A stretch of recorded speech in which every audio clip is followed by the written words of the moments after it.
Good morning, and welcome to More Moments with Jesus. Every time we take time out of our lives to do something like this, or to read our Bibles, or to go to church, or to sit and talk with a Christian friend about the Bible or the Lord, or just some inspiration they have, then we are giving the time, the gift of time that He gave us, the gift of life He gave us, back to Him for His use. And I call it Moments with Jesus.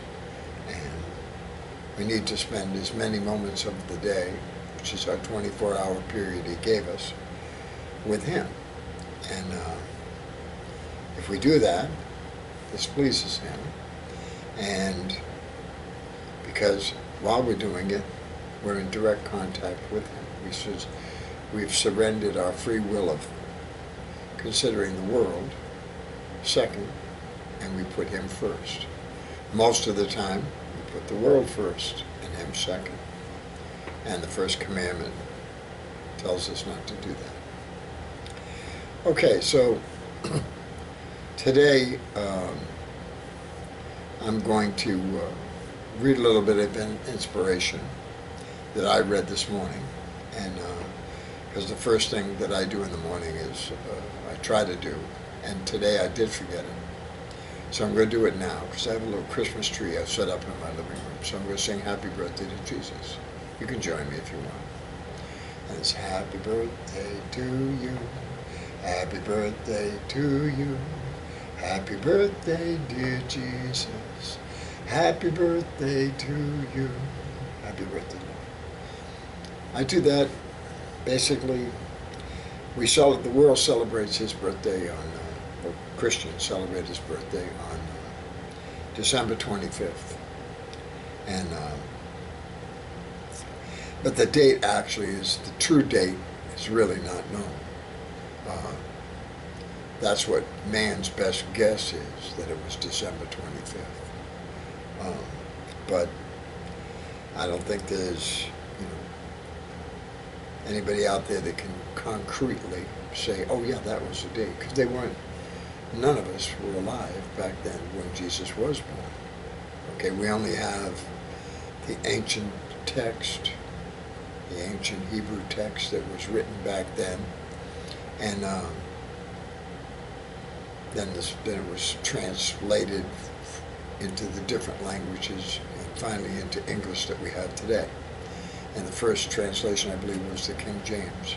And now they have a new King James. And they have the NIV Bible, all kinds of different Bibles. But in the old text, okay, just for instance, if you take Genesis, if you go back to Genesis and look at chapter 2, verse 7, it's where God, quoted in the book, creates the first man. And if you listen to the Hebrew words spoken of that verse from the old Torah, the old original Hebrew words, you hear the word Yahweh. And it's W-H or Y-H-H-W, I believe it is. Let me see. It's difficult because we've been trained so long that that's been left out. It's Y-H-W-H. There were no vowels in the language, and but you can hear it in the text when it's read in Hebrew. All right, but in the King James version and the NIV version, they just use the word God. Okay, and in the text, when it's spoken in Hebrew, you hear Yahweh Elohim. And so it's giving you the name of the Father. And like I said, there was no vowels, so you can hear the word Yahweh. Spelling, they added vowels later. But those are technical points that really you can hear it. So really, the name of God is given to us way back, but it was left out of the Bible. Okay, But in your heart, if you believe that the God they're mentioning is Yahweh, then, like Shakespeare said, a rose by any other name is still a rose. God knows your heart. He knows who you're talking to. Okay? And the other people that want to deceive you have put other words in there, and they will try to leave, make sure you don't use that name. So anyway, we'll get into other discussions on that. But I'm going to right now share a little bit of inspiration that I read each morning.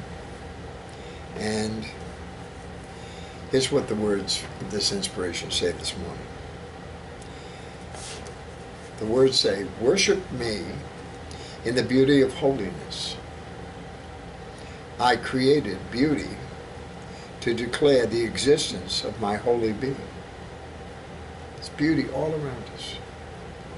But because we get distracted with our daily lives, with all the chores we got to do, we got to be here, we got to be there, we drive by all the beauty and we never see it. Or if we do see it, we just take it for granted. But we shouldn't. We should be able to look at the beauty of the world, okay, that man did not create, and thank Yahweh for it, or God, whichever way you want to believe it, okay?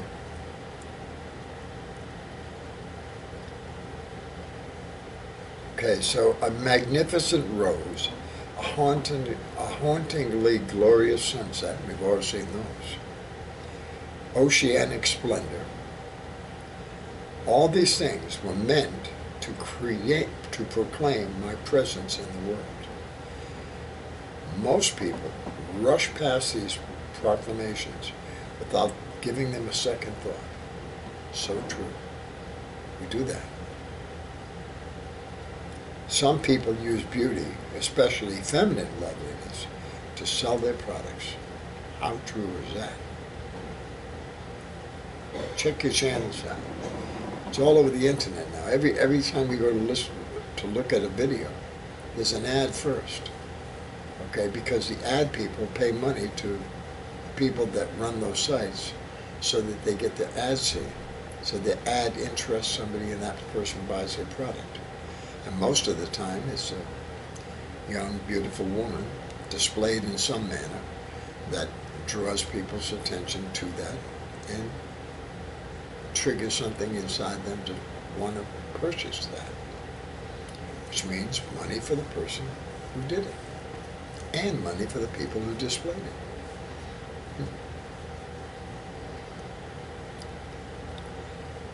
Okay. But the words go on to say, "How precious are my children who are awed by nature's beauty. This opens them up to my holy presence. Even before you knew me personally, you responded to my creation with wonder." And I can remember that. I've come across in my life scenes, it might have been a sunset, could have been just, some picture out of a magazine of the Grand Canyon or something, These things man can't explain. They're there, they're here for us.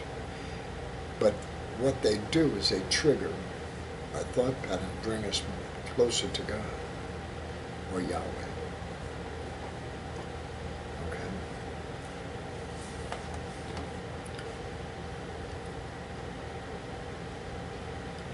This is a gift and carries responsibility with it.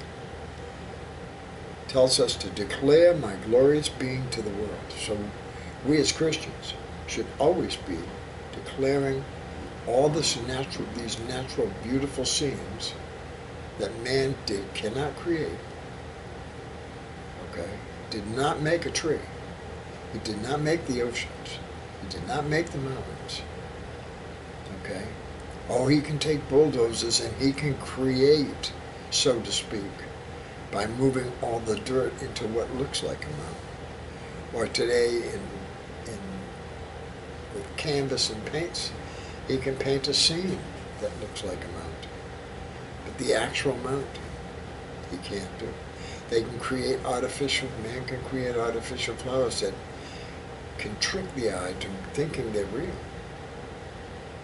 But there's no fragrance. They're not real. But they trick the eye into believing. It's just what the devil had deceived Eve way back in the Garden of Eden. He spoke for God. He said, oh no, God doesn't know what he's talking about. Nothing's going to happen to you. And it did. Because God had already told him, that's the only things you can't do. There wasn't many, you know? But we humans, we have to have it all. And the only all there really is God, Yahweh. Okay? And his son. And the name on that, there's difference. You go on the internet, God, you can go. There's all kinds of different stuff. You got Yeshua, and it's spelled one way. Yeshua, which is spelled another. The name Jesus, because J wasn't in the Hebrew alphabet until about 500 years ago. It was I, and it was spelled differently. It was pronounced, and they say that's where Jesus came from. And then others say, well, you shouldn't say the name. I mean, I had an experience 16 years ago that my spirit saw Jesus. I did not see it visually, but so I put Jesus on me because I know he's there. I've been very blessed that way. So I have a responsibility to proclaim that to the world, which I do. I wish everyone did. I've made a lot of shirts and turned a lot of shirts out, but you know, not everybody wears them every day. I sleep in them. Oh, no better name. And when I make the shirts, really, I'm writing the name of the Savior over and over. I'm like in heaven then. I mean, how close? You're writing his name. He's right here. He's enjoying every initial. By the time I put it down. Again, Shakespeare said, a rose by any other name is still a rose. So when I speak of Jesus, I'm talking about the Creator that died on the cross for us, the Son that brought the world salvation, completed his task, given to him by who? Yahweh. Very easy. Okay, let me finish this up because this is pretty.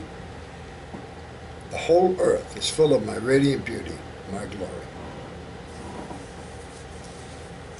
Those were inspirational words, and they have Bible support. Okay, it's not just words somebody wrote down. They got inspiration when they read the Bible, and the inspiration they read came from the Bible. This is a King James version of the Bible. And the first inspiration comes from Psalms 29, verse 2. Okay? And it starts off in these words, worship me in the beauty of holiness. And in Psalms 29, verse 2, it says, give unto the Lord the glory due unto his name. Worship the Lord in the beauty of holiness. Right there. Now, I've told people about these little, oh, you shouldn't read that, you should only read the Bible. Well, it's just quoting the Bible.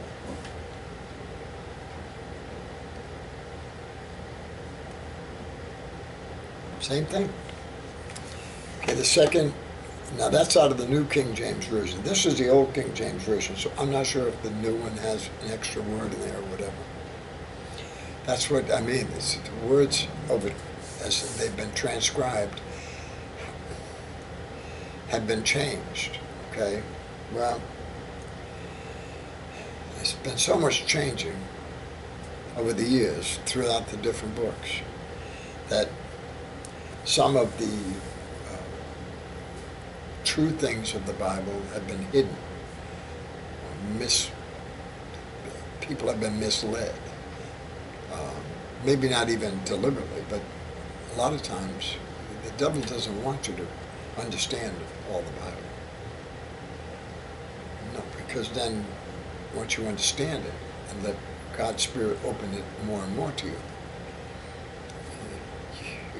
you begin to understand what you have, what you have to do. And what you have to do is keep your mind on God every moment of the day.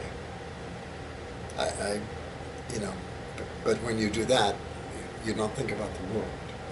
He knows you have to think about the world, and he'll keep the world, your 24-hour period. We're walking through a fallen world, his fallen world. He created it. But you're safe with him. And actually, when you're walking with him, you're in heaven. He is heaven. He is the all. He is the true light. The only door to heaven, to the Father, the only way to the Father, the only doorway in.